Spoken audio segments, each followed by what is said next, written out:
welcome back to my channel. In today's video, I'm going to show you the first part of the two parts of making pierogies, and that's to make the filling. Poland is known for pierogies. That's one thing that you think of first when you think of Poland.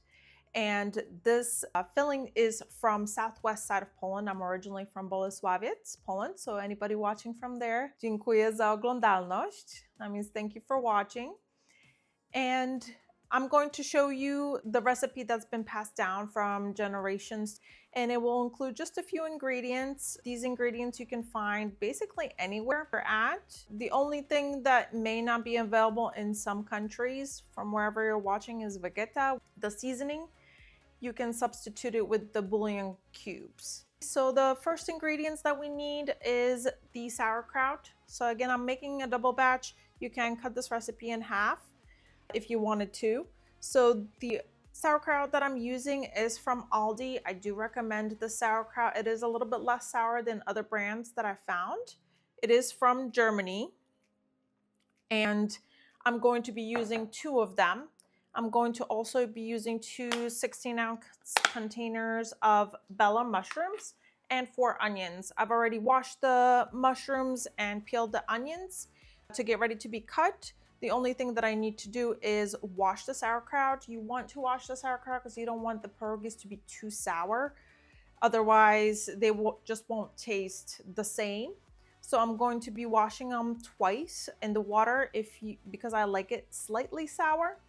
But if you want it to be not sour at all, just for the texture part, then do it 3 times. So I'm going to start with rinsing this in the sink. And you can do it in a strainer. I need to get a fork and letting all the juices come out. You don't want to keep the juices because that's the sour part of it. And I'm just going to wash it. So as I'm rinsing it, I'm just squeezing it out, moving it around so that way all the juices come out. And this is the first rinse. And I'm taking all the water out. This little strainer I got on Shein. It is for rice, but it's perfect for getting the water out without getting the sauerkraut out. Rinse, and I will do one more. You want to make sure you get all the water out because we will be sauteing it, so you don't want it to be splashing all over the place when you add the oil for the saute. Okay. So it's pretty much dry, so I just transfer it to a bowl, and I'm going to wash the other one now. I know not everybody likes sauerkraut, but I promise you that this recipe, you won't really taste the sourness of it. It just tastes really good combined with the mushrooms and the onions. At one point, I made this recipe for work, and everybody was asking me, how do I do it? I'm making this video also for those people. They'll be able to have this and try it out on their own time. Okay, so there's my sauerkraut. So now what I'm going to do, since I already have the mushrooms, is just cut them up and put them in. So this is a little helper here because it's a lot to chop. But if you don't have anything like this, of course, you can use just regular knife and just dice it very finely. Okay, I'm just cutting it in half. So you want them to be fine. And you can use the stems as well. And you're sauteing at the end, so it will shrink. It seems like a lot, but it's really not a lot because of it shrinking when you're sauteing it. So I'm going to cut all these up, and I will see you back. So the mushrooms are this size. You want them very small, as you see right here. And I just transfer it to the bowl and keep going.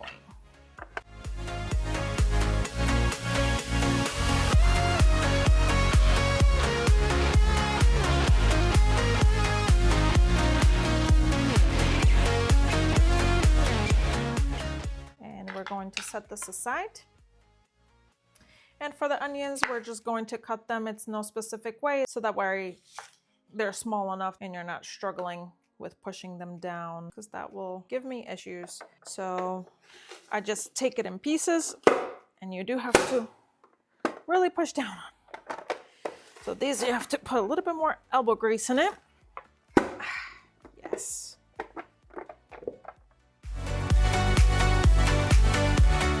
Whew. There's a workout here. There's pierogies with cheese that you can only buy in Poland. I don't know if the rest of Europe, but it's called farmer's cheese, but it's not the same farmer's cheese as here in the States.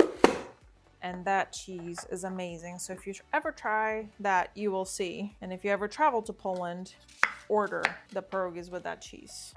I could eat literally 20 of them at a time. It's just that good of the filling. But unfortunately, I haven't had it in a long time because I haven't traveled to Poland, but we plan to when our little guy is 2 years old. So it'll be a little bit easier to travel without having to grab so many things for him. But I cannot wait for that trip and to have those pierogies again. The best. It's just, I can't even explain the taste of it. It's just so good. So good. And I miss it so much.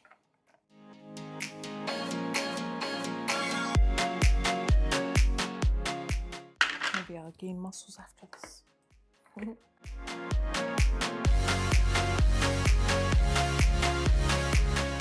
We are finished chopping everything. So here we have the onions, nicely chopped. Same way with the mushrooms and the original sauerkraut that we're going to add. Okay, this is the vegeta that I use. I buy in bulk just because I use it so much, so it goes, but a little goes a long way, so you don't want to use a lot of it. Again, if you don't have this ingredient, then you can definitely substitute with the bouillon cubes. I already have it in my little jar because I do transfer them in there. I'm going to be using it from here, but this is what it looks like as far as the packaging. All right, first things first, I'm going to start putting it on medium heat and add a little bit of oil. You can do any kind of oil. I do use olive oil. I'm going to start adding the mushrooms first. And the reason why I'm adding the mushrooms is because mushrooms have water. The water needs to evaporate. Otherwise, the onions will become soggy and you don't want it to be soggy. We're just gonna let it reduce first. I'm just moving it around.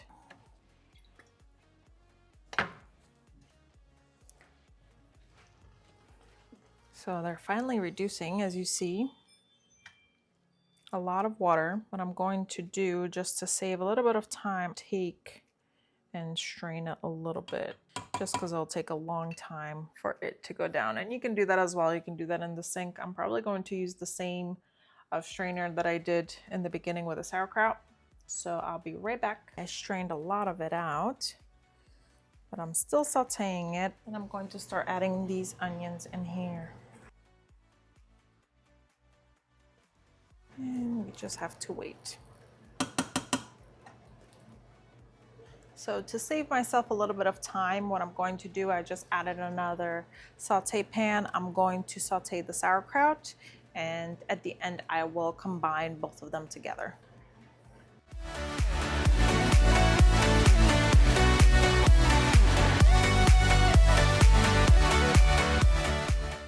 Okay, so I just put it back from the food processor. As you see, it is much smaller than it initially was, and that's kind of how you want to have it, just smaller, so that way when you mix it in, it won't overpower the mushrooms and the onions.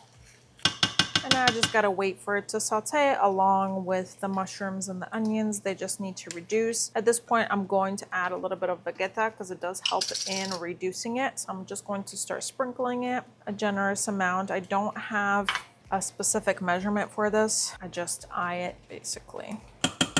The vegeta does slightly change the color of the onions, but that's okay.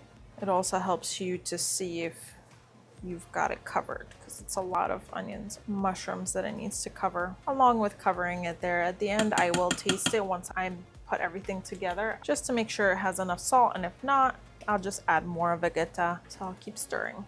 I set aside the sauerkraut because it's taking a little bit longer for the mushrooms and the onions to cook and be ready to be mixed in together. They're almost done. The way that you can tell if they're done is to try it and make sure that the onions are not crunchy. You want a little bit of crunch, but barely any, and that way you'll know that they're done. And at this point, since you're testing the onions, you can also test and taste the saltiness. Now it won't be 100% because you have yet to add the sauerkraut to the mushrooms and the onions. That'll give you an idea if you need to add more or not. I didn't need to add any more at the moment, but I may have to add it once I mix everything in together. And what I'm going to do next, I just turned it off and I'm going to just mix it in with the sauerkraut.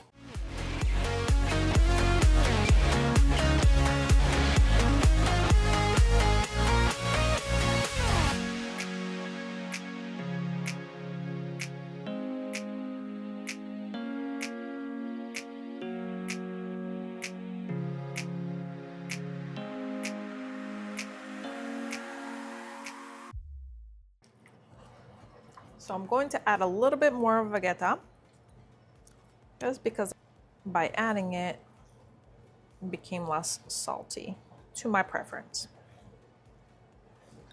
Also, when this combines overnight, the flavors will really show.